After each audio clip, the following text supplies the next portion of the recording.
अस्सलाम वालेकुम नाज़रीन, मेरान टीवी न्यूज़ में बलिकार हां सायरा सुरो आऊं आहियां प्रिया गुल। सबका वेरी का नज़र हेडलाइन ते फील्ड मार्शल सैयद आसिम मुनीर चयो आहे त पाकिस्तान जी तरक्की ऐं उरूज खे प्रोपेगंडा ऐं जाली ख़बरुनि सां नथो रोके सघिजे। उनखे गैर मुल्की सरपरस्ती में थींदड़ दहशतगर्दी सां बि नथो रोके सघिजे। पाकिस्तान जी तरक्की खे नुक़सान पहुचाइण जी कोशिश कंदड़नि दुश्मन नाकाम थींदा। उहे कुवतूं रियासत जी मज़बूती ऐं अवाम जे इतिहादी सबब नाकाम वेंदियूं। हथियारबंद फौज क़ौम जे इसाथ सां दहशतगर्दी जे ख़ात्मे लाइ पुरज़म आहे। Chief of defence forces Syed Asim Munir पारां क्वेटा छावनी जो दौरो। बलूचिस्तान में मुक़रर फॉर्मेशन्स जे ऑफिसरनि ऐं जवाननि सां मुलाक़ात। जंग जे तब्दील थींदड़ तक़ाज़ाउनि जो असराइतो जवाब ॾियण लाइ आला मयार बरक़रार रखण ते ज़ोर। कमांड एंड स्टाफ कॉलेज में तरबियत हासिल कंदड़ ऑफिसरनि ऐं फैकल्टी मेंबरनि खे खिताब। टिकटॉकर सना यूसुफ के कत्ल कंदड़ जवाबदार खे फाही जी सज़ा। इस्लामाबाद जे एडिशनल सेशन जज जी अदालत केस जो महफ़ूज़ कल फ़ैसिलो ॿुधाए छॾियो। अदालत पंहिंजे फ़ैसिले में चयो आहे त जवाबदार उमर हयात 20 लख रुपया ॾंड बि अदा करणो पवंदो। सना यूसुफ के साल अॻु इस्लामाबाद में संदसि घर अंदर क़त्ल कयो वियो हो। वज़ीर आज़म हिक ॾींहं जे दौरे ते क्वेटा पहुची वियो। गवर्नर ऐं वज़ीर आला बलूचिस्तान पारां एयरपोर्ट ते शहबाज शरीफ जी आजियां। वज़ीर आज़म सूबाई एपेक्स कमेटी जे इजलास जी सदारत कंदो। सूबे अंदर अमन अमान जे हवाले सां अहम फ़ैसिलनि जो इम्कान।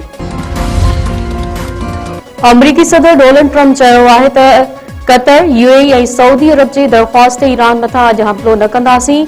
ईरान मथां हमलो कुझु अरसे लाइ मुलतवी कयो आहे। शायदि हमेशा जे लाइ अरब मुल्कनि अपील कई आहे त ईरान मथां ते थियल कार्रवाई रोकी वञे।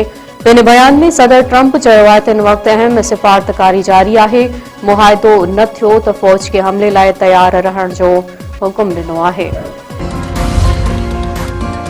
ईरानी फ़ौज पारां अमरीकी सदर खे सख़्त वार्निंग। ॿीहर हमले जी सूरत में भरपूर रद्दअमल ॾियण जो ऐलान।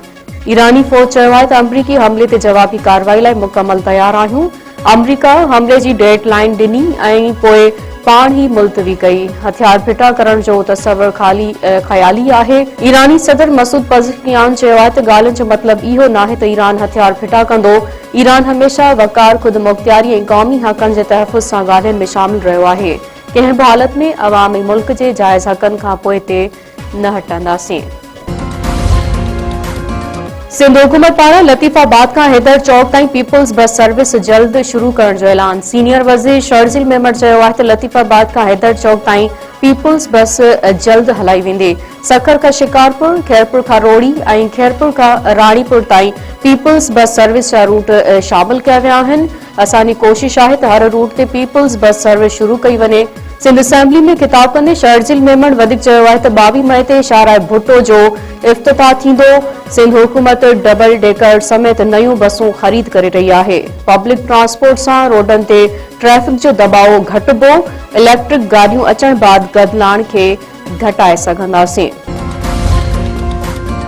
आईडी सिंध जावेद आलिमोटो चयो आहे त पिंकी केस में केतिरा ई वॾा नाला साम्हूं आया आहिनि। पिंकी खे घणो ग्लैमराइज़ न कयो वञे।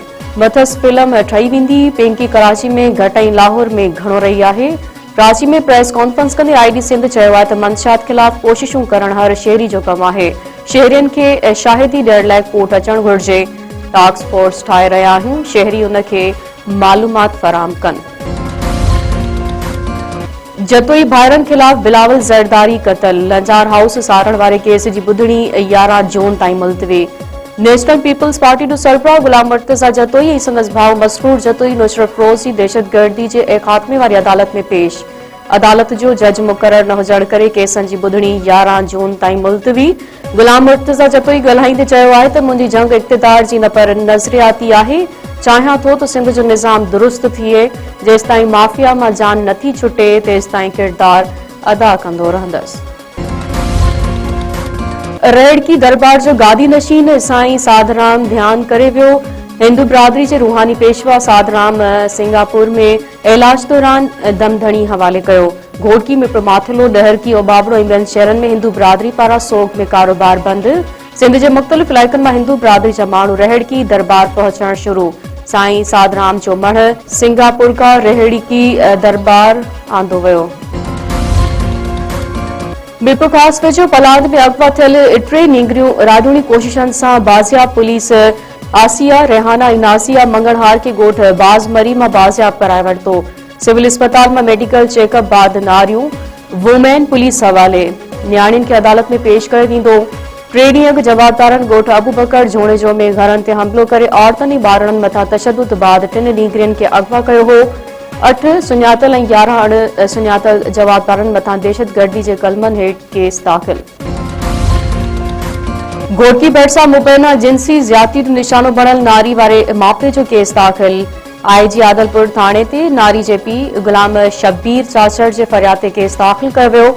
समाजी अॻवान आयशा धारे जो मथां न्याणी वारसनि सां गॾु थाणे ते पहुती। मुतासिर नारी पारां इंसाफ़ ॾियारण जो मुतालबो।